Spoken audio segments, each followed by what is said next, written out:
২১ August grenade হামলা মামলায় বিএনপির ভারপ্রাপ্ত চেয়ারম্যান তারেক রহমান সহ আসামিদের খালাসের বিরুদ্ধে রাষ্ট্রপক্ষের করা আপিলের পরবর্তী শুনানি বৃহস্পতিবার।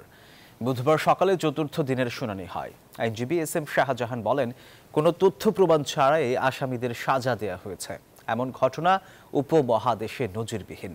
বলেন, ফ্যাসিস্ট সরকারের মূল উদ্দেশ্যই ছিল তারেক রহমানকে ফাঁসানো। মামলাটিতে রাষ্ট্রপক্ষের শুনানি শেষ হয়েছে।